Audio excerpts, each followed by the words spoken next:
Quelle est la différence entre machen et tun en allemand? C'est le sujet de cette nouvelle vidéo. Bonjour et bienvenue sur ma chaîne Apprendre naturellement, où on apprend ici l'allemand en s'amusant, les bases pour être capable de communiquer au quotidien en allemand. Et aujourd'hui, j'aimerais répondre à cette question qui a été souvent posée sous mes vidéos, et particulièrement sous une vidéo que j'ai publiée précédemment, où je te présentais 20 manières, 20 phrases avec machen en allemand, 20 expressions avec machen, qui veut donc dire faire.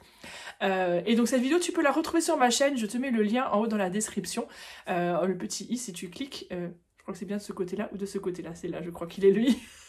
Je ne sais jamais de quel côté il est, c'est pas grave. En tout cas, tu vas le retrouver, tu peux retrouver cette vidéo, même si tu cherches sur YouTube, 20 expressions en allemand avec machen. Et beaucoup de personnes m'ont demandé sous cette vidéo, mais aussi à d'autres occasions, quelle est la différence entre machen et tun? Est-ce que c'est la même chose? Pourquoi est-ce que parfois on dit machen et parfois on dit tun en allemand? Eh bien, c'est ce que j'aimerais t'expliquer tout simplement dans cette vidéo. En fait, globalement, on peut dire que c'est à peu près la même chose. Machen et tun sont deux verbes pour dire faire en allemand.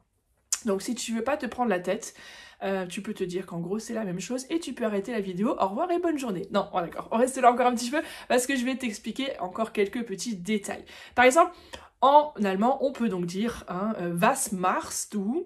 Was machst du? Qu'est-ce que tu fais? Oder was tust du? Was tust du? C'est globalement le même sens. Pas exactement, mais c'est ce qu'on va voir dans cette vidéo. On peut dire heute mache ich nichts. Aujourd'hui, je ne fais rien. Ce qu'il faut, puisque je suis en train de tourner une vidéo.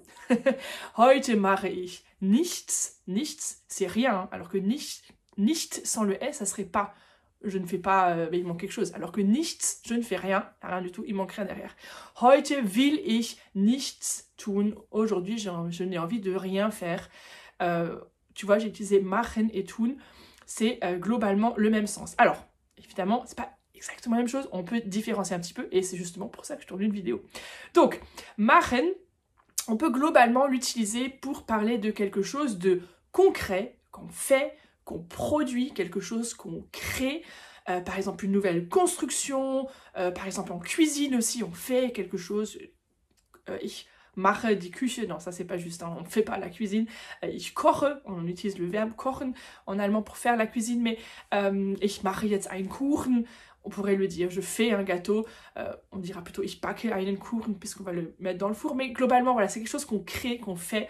C'est aussi parfois un processus ou dans certaines expressions, donc celles que je te présentais dans la vidéo dont je t'ai parlé tout à l'heure. Donc quelques phrases d'exemple. On peut dire par exemple ich habe meine Hausaufgaben gemacht. J'ai fait mes devoirs, ich habe meine Hausaufgaben gemacht. Voilà vraiment le résultat. Das macht Spaß. C'est sympa, on s'amuse bien, es macht Spaß. Ich mache dir einen Tee. Je te fais un thé, par exemple une tisane. Attention, hein, petit faux ami d'ailleurs, j'en profite. En allemand, der Tee, ça peut être le thé ou la tisane, d'accord? On va le différencier en fonction de la couleur ou du type, c'est-à-dire qu'on va dire schwarzer Tee, c'est le thé noir, grüner Tee, c'est le thé vert, Rooibos-Tee, c'est le thé Rotbush, le Rooibos, c'est pas très connu en France, mais c'est excellent, c'est un thé plutôt rouge d'Afrique du Sud. Et Kräutertee, ça c'est le thé avec des feuilles, Kräutertee, des herbes, donc bah, c'est de la tisane en fait. Mais le mot thé peut être utilisé pour thé ou tisane. C'est assez troublant, parce que du coup, quand mes premières années en Allemagne, quand on me proposait du thé, et à l'époque j'étais ado, parce que j'avais fait un séjour à 14 ans en Allemagne, et on me disait, willst du thé? Et moi je me disais, thé, non, j'ai pas envie de boire du thé, parce qu'il y a de la théine, et nanana. Et en fait non, on me proposait de la tisane, et c'était très bien aussi. Donc voilà, petits faux amis, je reviens sur machen und tun. Oui, je sais, je digresse un petit peu, mais en fait, c'est comme ça aussi qu'on apprend, parce que là, tu fais des connexions. Je suis sûre que l'histoire du thé, tu t'en rappelleras toujours. Bref, là, je parle à ta mémoire et à la manière dont tu apprends, et je t'aide à mémoriser les choses, parce que du coup, t'es en train de rigoler, t'es en train de sourire, parce que j'ai fait une blague. Enfin, j'espère, c'est pas grave, moi, je l'ai fait toute seule chez moi. Mais je suis sûre que, en tout cas, pour certains, ça va parler, et les connexions se font mieux quand il y a des émotions, quand on s'amuse, quand on prend du plaisir. C'est là qu'on t'apprend mieux. Bref, je reviens sur machen und tun. Dernière phrase d'exemple avec machen. Wie machst du das? Si tu veux demander une explication sur quelque chose qu'on fait, quelqu'un, oh, wie machst du das? Wie geht das? Comment est-ce qu'on fait ça? Le verbe faire. Maintenant, on arrive à tun, qui donc globalement c'est la même chose, hein, on a compris. Hein.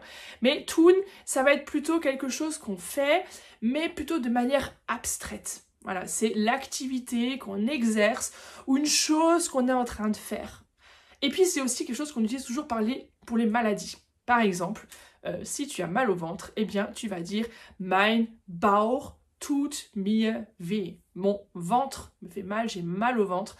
On va pas dire mein Bauch macht mir weh, parce qu'il produit rien le ventre, c'est juste qu'il fait mal. C'est plutôt abstrait, donc, enfin même si quand on a mal au ventre c'est plutôt très concret, mais bref. Tu vois que la différence n'est pas toujours évidente. Mein Bauch tut mir weh, dès qu'il y a une maladie avec tun. Das hat gut getan, ça fait du bien, c'était sympa. Alors c'est vrai qu'avec das macht Spaß, ça peut porter à confusion, mais on ne dit pas das tut Spaß, tu vois, c'est des expressions aussi à connaître. Et d'ailleurs je t'en présentais 20 avec machen. C'est quand même globalement ce qu'on utilise le plus. Das hat gut getan, ça fait du bien. Er hat immer viel zu tun. Er hat immer viel zu machen. Pourrait aussi le dire, mais c'est plus dans le sens, oh, il y a toujours plein de trucs à faire. On dira plutôt, er hat immer viel zu tun. Was kann ich für dich tun? Was kann ich für dich tun? Pardon, voilà, je l'affiche mieux. Was kann ich für dich tun? Qu'est-ce que je peux faire pour toi? Das tut mir leid, ça tu le connais certainement, une expression vraiment à connaître comme ça. Das tut mir leid, je suis vraiment désolée, ça me fait de la peine en fait, c'est ça que ça veut dire. Ça me fait de la peine, mais c'est plutôt dans le sens je suis désolée. Es tut mir leid. Ich habe nichts damit zu tun, je n'ai rien à voir, rien à faire avec ça. Ich habe nichts damit zu tun. Ou dans les gens qui font un peu comme si, donc ils se donnent une impression, donc ils sont pas en train de fabriquer quelque chose, avec machen, c'est plutôt abstrait. Er tut so, als hätte er viel Geld. Il fait comme si il avait beaucoup d'argent, avec un beau subjonctif ici. Er tut so, als hätte er viel Geld. Voilà quelques exemples et quelques explications pour différencier machen et tun en allemand. Encore une fois, tu l'as compris dans le sens de cette vidéo, ne te prends pas la tête avec ça. C'est pas grave en plus si tu confonds tun ou machen. Ne réfléchis pas trop non plus. Apprends plutôt des expressions type das macht Spaß, es tut mir leid, was kann ich für dich tun?